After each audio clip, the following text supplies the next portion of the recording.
Bonsoir à toutes et à tous. Bienvenue à Savoir Plus avec Imaz. Savoir Plus avec Imaz, votre magazine qui vous éclaire sur les questions liées à l'immobilier. Ce numéro portera sur la parcelle. Nous voulons tous une parcelle. Nous nous endettons souvent pour l'acquérir. Parfois, nous en héritons. Mais savons-nous toujours ce que cela implique? La réponse à la question n'est pas évidente. C'est pourquoi votre magazine Savoir Plus avec Imaz a réuni sur ce plateau deux experts du domaine de l'immobilier, des invités qui ne sont plus à présenter. Il s'agit notamment de M. Abdul Wahab Kone, contrôleur général de l'agence Imaz. Bonsoir M. Kone. Bonsoir. Et M. Pamphile Nia, directeur de l'urbanisme, de la construction et du foncier communal de Bobo Dioulasso. M. Nia, bonsoir. Bonsoir madame. Bienvenue à tous les deux sur ce plateau. Merci. Monsieur Nia, comme annoncé, aujourd'hui, il est question de la parcelle. Et si l'on vous demandait de la définir, que diriez-vous? Bon, la parcelle, c'est simplement un terrain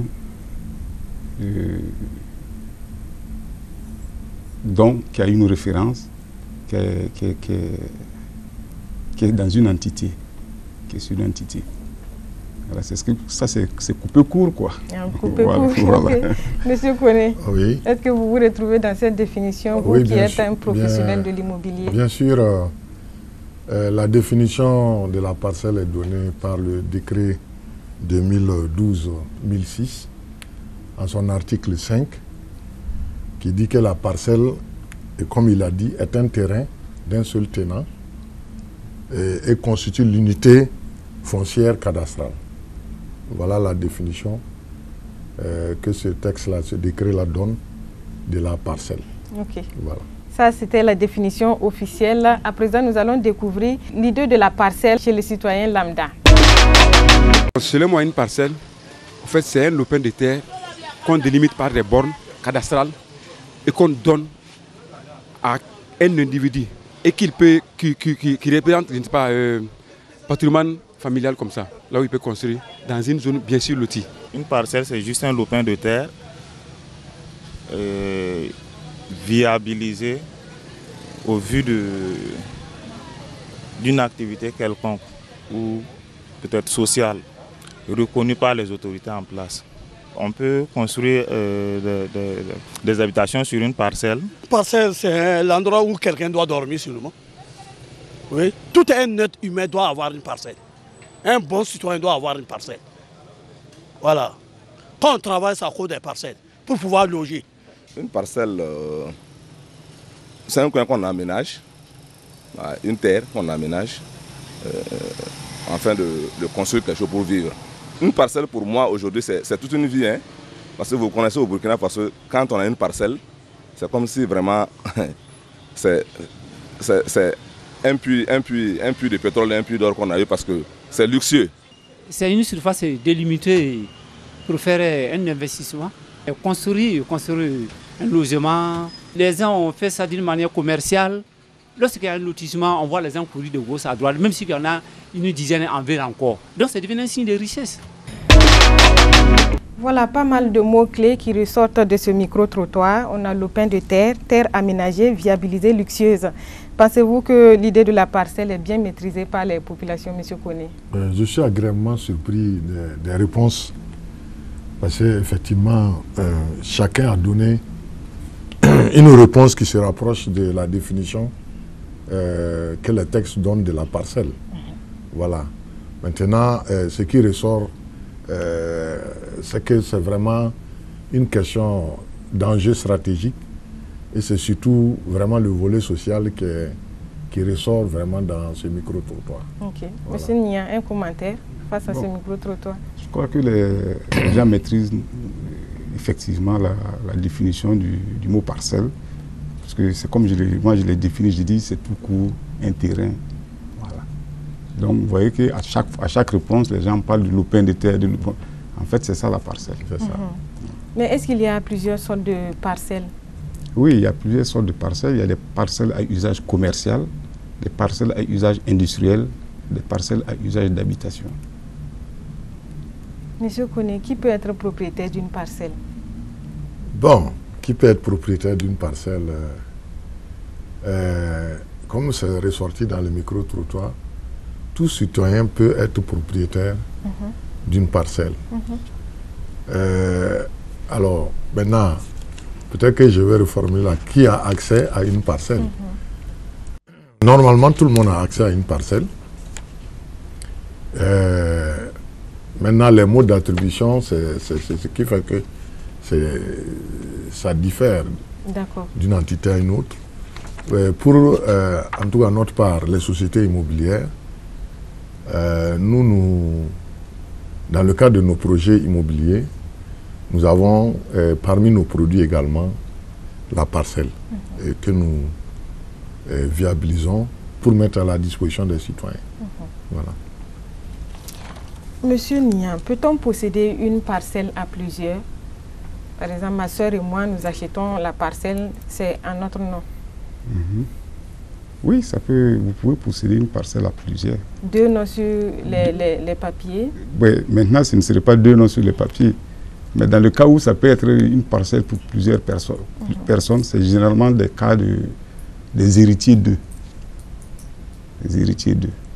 Là, ça veut dire que tous ceux qui ont une même progéniture peuvent avoir une même parcelle.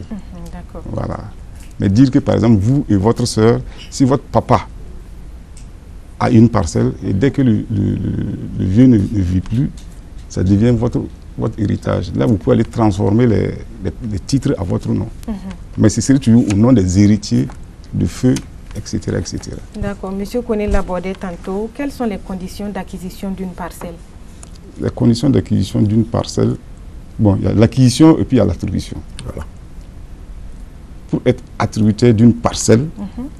Quelle est la nuance entre les deux? Les deux, acquisition, ça veut dire c'est achat. Oui. Donc, pour être acquéreur, il faut avoir l'argent. Voilà. Mais pourtant, pour être attributaire, il suffit de remplir la condition de majorité d'âge. Voilà. C'est tout. La majorité, rien que la majorité. La majorité. Il n'y a rien à payer? Non. En fait, il y a des taxes qui sont liées à ça, notamment les taxes de jouissance. Ça, c'est quand vous allez être attributaire. Mais comment cela se passe pour qu'on t'attribue une parcelle? Comment est-ce que ça se fait sur demande? Ça se fait sur demande, ou bien si un aménagement arrive dans une localité dont vous êtes propriétaire terrien, on vous prend en compte en vous dédommageant à hauteur d'un certain nombre de parcelles. Ok. Voilà. D'accord. Nous savons que nous pouvons payer aussi la parcelle, Monsieur Koné. Bien entendu. Voilà. Dans votre cas, comment est-ce que cela se passe? L'hypothèse de l'acquisition de la parcelle. Alors, pour notre part, il faut souscrire. Il faut souscrire à notre niveau. Bien sûr, nous aussi, il faut d'abord que nous fassions la maîtrise foncière, comme on l'a déjà évoqué tantôt dans une émission, et que nous soyons en phase avec l'administration. Et en ce moment, nous pouvons, dans le cadre de nos projets immobiliers également, faire souscrire à nos clients à des parcelles. Et on viabilise et on leur affecte ça. Moyennant, bien sûr, la somme qu'ils auraient payée selon la souscription, en tenant compte de la surface à laquelle ils ont souscrit. D'accord. Voilà. Comment se fait justement la détermination des parcelles? Est-ce qu'il y a des surfaces définies, déjà prédéfinies qu'il faut avoir, ou les surfaces diffèrent d'une parcelle à une autre? Bon, d'une parcelle à une autre, d'abord les superficies sont déterminées par l'aménagement. Déterminé par l'aménagement. Bon, vous pouvez prendre par exemple dans une seule et même section, il y a plusieurs îlots. Les îlots n'ont pas les mêmes superficies. Les îlots, c'est-à-dire? Les îlots, ça veut dire que c'est ce qu'on appelle communément les carrés. Voilà, c'est ce qu'on appelle communément carrés. Sinon, techniquement, c'est des îlots. Les îlots sont là et les parcelles sont situées dans les îlots. Dans les îlots. Et maintenant, vous allez trouver par exemple un pan coupé n'a pas les mêmes superficies qu'une parcelle qui est située en plein milieu du carré comme ça. Voilà. Donc, les superficies sont déterminées par les aménagistes qui font l'aménagement, notamment le service de l'urbanisme. Pour la détermination, quels sont les éléments qui ressortent? Bon, pour l'identification même d'une parcelle? Pour l'identification d'une parcelle, nous avons d'abord la section, d'abord le secteur, la section, le numéro de lot, j'ai appelé îlot tantôt, et le numéro de la parcelle. D'accord. Et quelles sont les erreurs à ne pas commettre dans l'identification, la détermination d'une parcelle?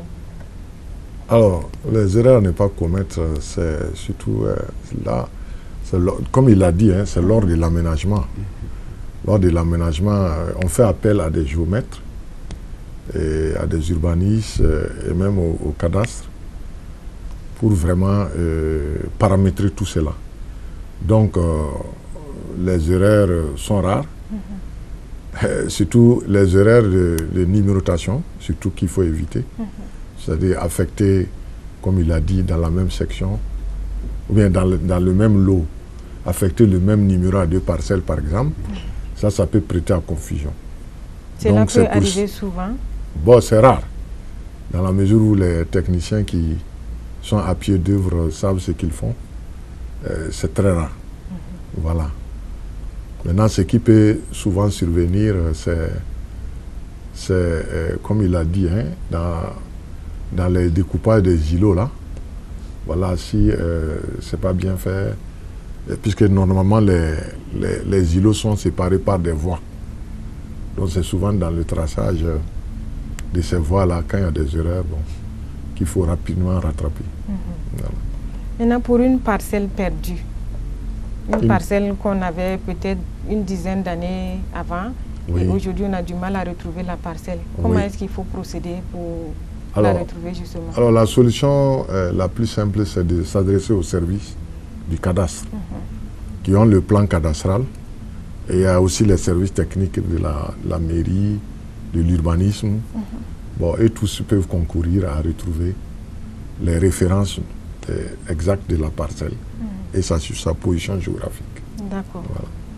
Et comment se fait, M. Nia, le découpage de façon concrète sur le terrain? La mairie a un regard là-dessus, puisque en fait tous les plans d'aménagement que vous voyez, nous participons à l'élaboration. Nous participons à l'élaboration et l'autorité communale a un droit de regard là-dessus. D'accord. Ok. On voit que la parcelle est l'objet vraiment de toutes les convoitises. Souvent, elle est source de conflits. Voilà, pour une parcelle litigieuse, par exemple, quels sont les éléments à fournir par les différents propriétaires pour attester vraiment qu'ils sont propriétaires de la parcelle? Alors, en cas de contentieux sur les parcelles, la première approche, c'est l'amiable d'abord. L'amiable composition. C'est-à-dire que les parties s'accordent ensemble d'avoir recours à un technicien.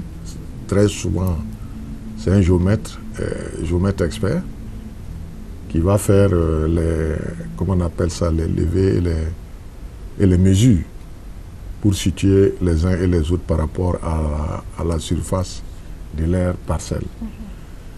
Alors, si maintenant l'amiable ne marche pas, bon, puisque dans cette approche, il y aura même le recours aux services techniques, comme je l'ai dit, de la commune, du cadastre et de l'urbanisme, qui vont travailler de concert avec les géomètres.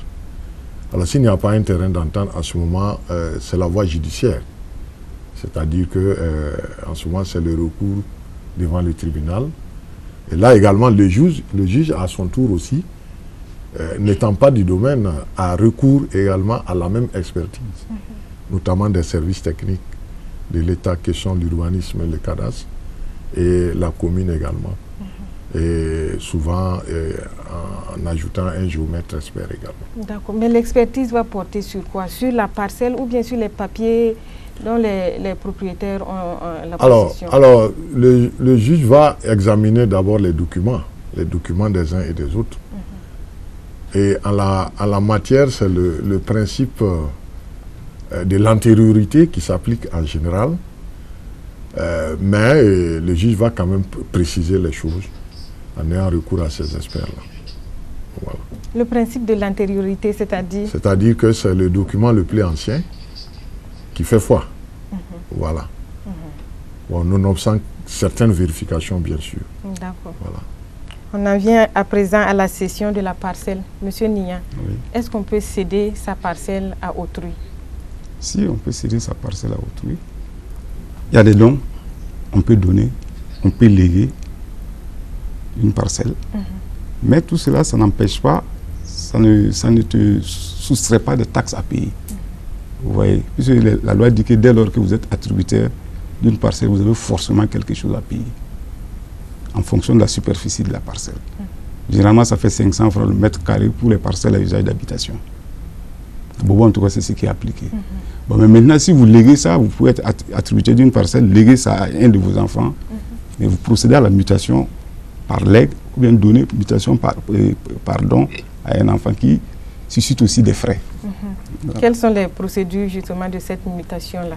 La mutation, vous partez d'abord au niveau du service des domaines, vous posez les problèmes, ils vont vous dire quelles sont les conditions à remplir pour que la parcelle redevienne pour tierces personnes.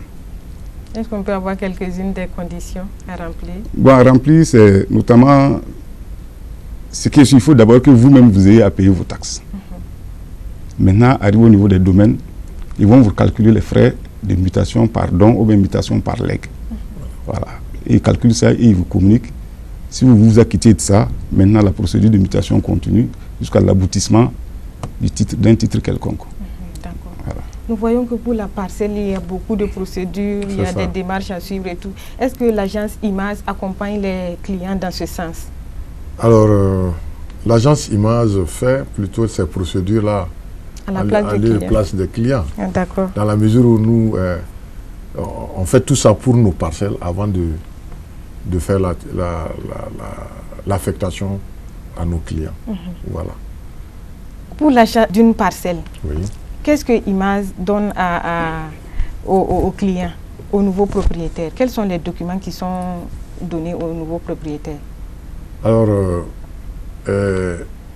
en plus des documents que les services techniques, les services habilités donnent, nous faisons ce qu'on appelle un certificat d'attribution à la personne, bien entendu en s'assurant que la personne s'est acquittée des frais, notamment d'acquisition de parcelles, avec les conditions de paiement que nous avons à notre niveau. Si ça est rempli, bon, à ce moment, on fait, puisque nous, on fait déjà les numéros et tout, les découpages et tout. Et on fait valider ça par les services du cadastre, de l'urbanisme, avant maintenant d'attribuer ça à nos clients.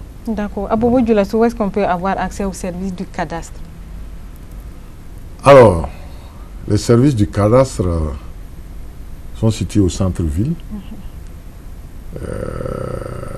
Je pense que à travers l'identification des services de l'État, vous avez des panneaux qui signalent cela dans la devanture donc, du service du cadastre au niveau donc, du centre-ville. D'accord. Voilà. Monsieur Nia, une question qui revient souvent dans le sujet concernant la parcelle, c'est la cherté. Qu'est-ce qui explique la cherté de nos terrains actuellement? On se rend compte que peut-être 3 années en arrière, on avait une parcelle à 3 millions. Aujourd'hui, il faut 6 millions, 7 millions. En fait, cette flambée des prix-là est due au fait que, à un moment donné, l'État a pris la mesure de surseoir à tout ce qui est activité liée au foncier. Vous voyez, quand quelque chose se fait rare, il y a une flambée des prix.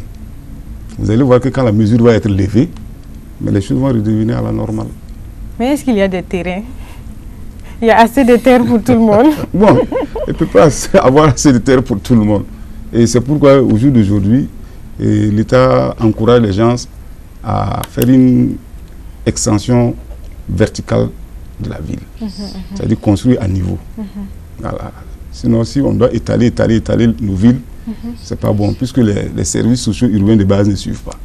Notamment les voiries, l'ONEA aura des problèmes, la Sonabel aura des problèmes, etc. etc. Voilà. Donc, c'est pour qu'on encourage la construction en hauteur. Voilà. D'accord. Monsieur Koné, est-ce qu'on peut avoir une idée du coût des parcelles que vous proposez aux clients? Alors, nous avons différents coûts. Ça dépend de la superficie.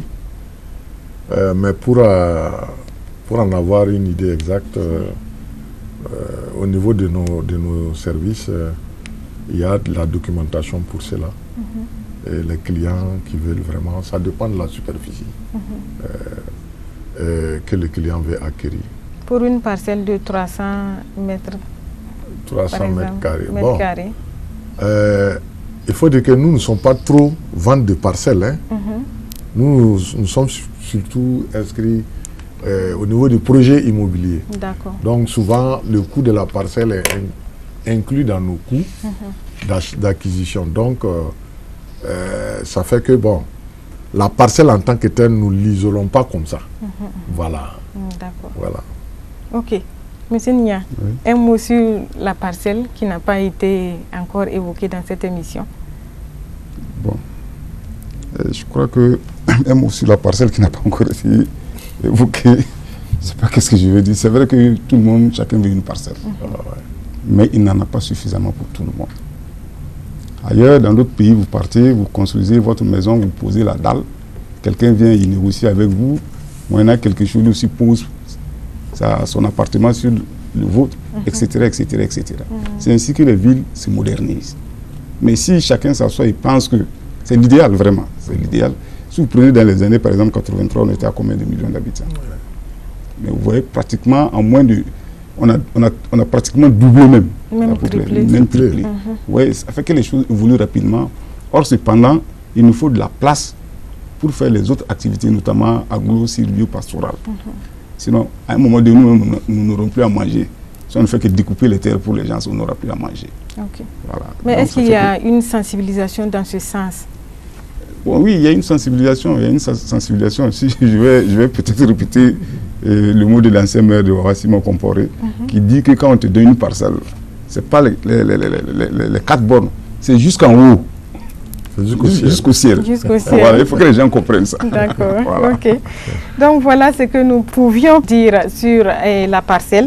C'est un sujet qui passionne. Nous pouvions passer toute la journée là-dessus. Mais nous allons nous arrêter là. Merci à vous, Monsieur Koné et Monsieur Nia, d'être passés sur ce plateau et pour votre disponibilité. À vous, téléspectateurs, je vous donne rendez-vous le mois prochain pour un autre numéro de Savoir Plus avec Imaza. Merci.